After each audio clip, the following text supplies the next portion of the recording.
What's going on YouTube? It's Chris here from Runs ADV, and today we're going to be doing a mountain bike, why I picked it.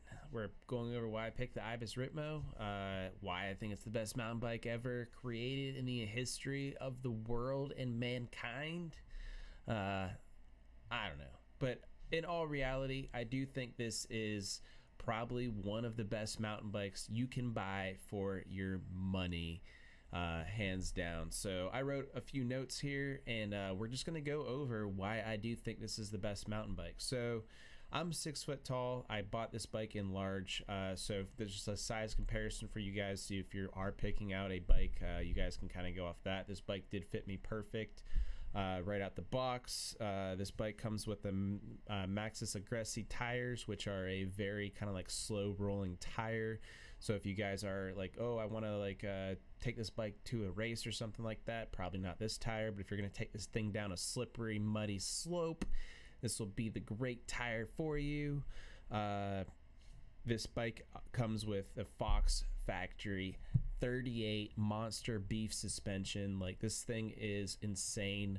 It's especially insane for me because I'm coming off a Fluid 3, guys. This is a Sun Tour fork that I had on my old bike. Like, this isn't something that I would consider beefcake, but it ain't no Walmart suspension either. So with that being said, I might hold my horse just because supposedly Walmart came out with a pretty crazy mountain bike lately. But on the rear of this bike, it has the Fox Float Factory X2. If I said that wrong, I'm sorry.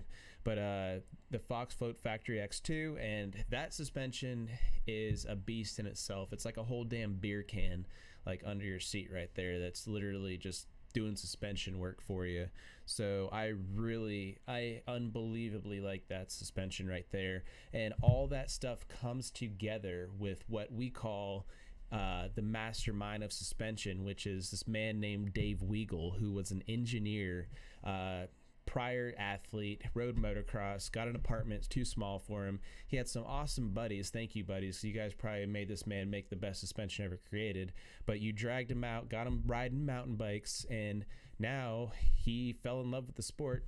And since he is a brain, an engineer, he designed an amazing suspension for all of us mountain bikers out here to be able to use. So after that, I would say the rest is history with him. So what this suspension is, like how this thing handles on the trail, this thing has, even in comparison to my Fluid 3, which is a 120 mil rear, 130 front, the actual suspension, it doesn't have any pedal bob. Like, I can't like repeat that. Like, the rear has 0 pedal bob. It does have a lockout on it too, which you can use, and it'll make it like whatever it has in it, it doesn't have like on top of what it already didn't have, if that made any sense to you guys. The front suspension, sure, it has like a wee bit of movement. I mean, it's 160 mil fork. You're gonna get something in there. There's gonna be some guy in the comments like, yo, this thing has a little bit of pedal bob, what are you talking about? Like, for me, I didn't notice it. It's not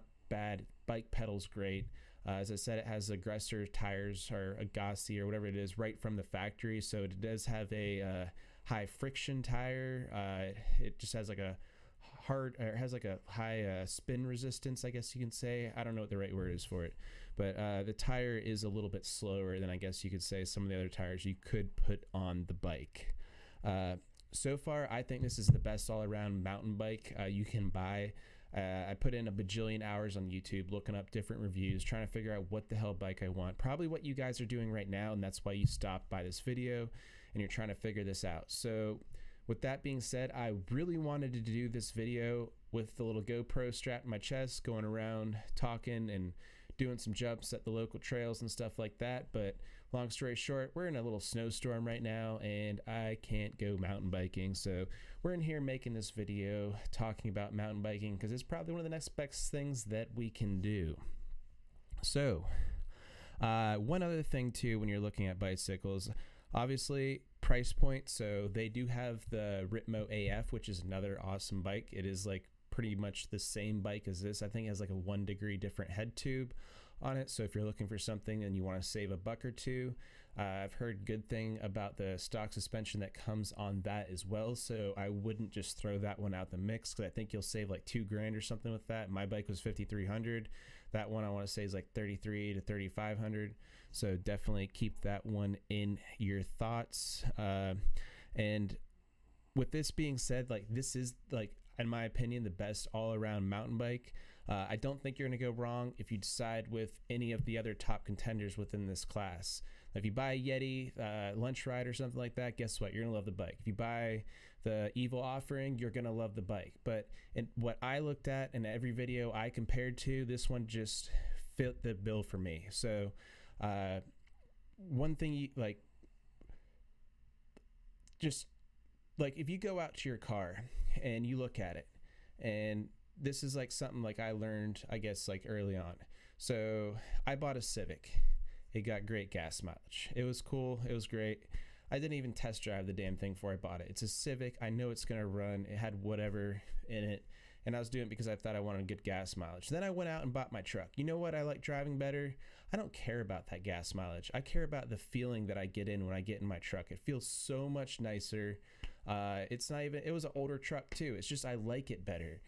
So when you buy something, make sure it has that aesthetic appeal. It has that like sex look. When you get out there in the garage, you're looking at that bike, you're like, damn, that's a good looking bicycle. So definitely think about that when you're looking at it. If you look at one of these bikes, if you look at this bike and you're like, I don't like the way it looks, you're not going to like the way it rides. It's just like a mental block that's going to happen in your head. So make sure that's something that you're looking at too. But I think we're going to end that video right here. We've kind of like went over like everything I think you guys need to know about the bike. This isn't a review because haven't had the bike that long. This is more like why I thought this was the best all-around bike whenever I was looking at it. So probably like a year from now, like, we'll do a review on it. I can't do these like 10-day, like 30-day reviews. Like, I'm not a pro rider or nothing like that. I'll have to give some time in the saddle before I can really give you guys a good solid opinion. But this is video number 2, fellas. If you guys want, please hit that damn button on there, one of those buttons, the subscribe, the like, I think there's a bell or some shit. Hit those buttons. It helps out the channel tenfold. And I will see you guys in the next video.